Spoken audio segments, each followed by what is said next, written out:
everything you need is provided. No math or soldering is needed for this tutorial.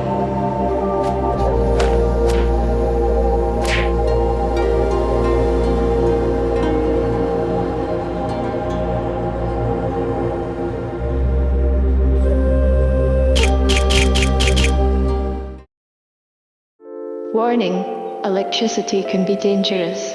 Your safety is your own responsibility, including proper use of equipment and safety gear.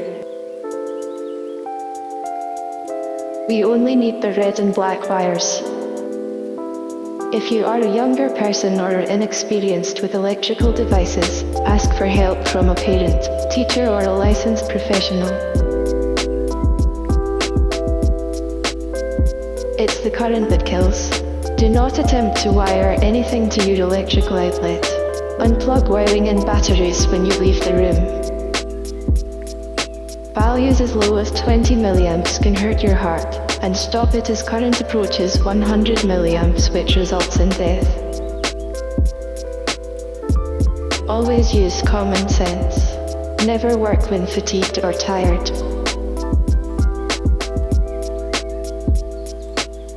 Do not touch or rewire live wires. This could cause a short circuit or kill you.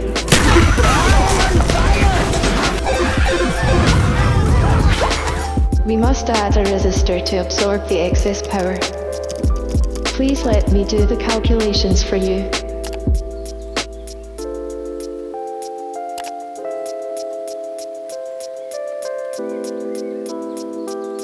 Each LED has different voltage and milliamp ratings. Use the smallest number for volts. With our setup, source voltage will always be 5. AR value is what we are looking for.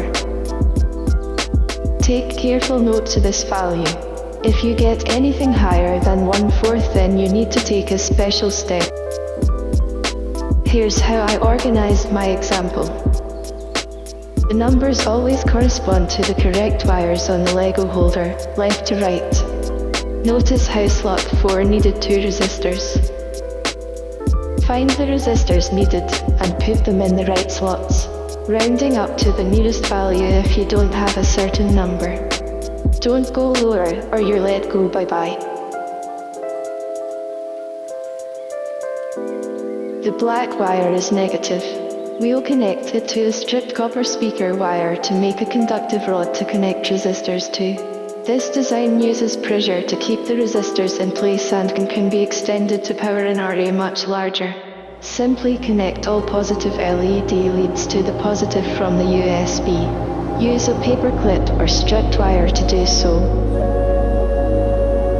Congratulations! If you make something cool, post it on the Discord server. Rumor has it Lego City is about to be robbed. Subscribe so you don't miss it.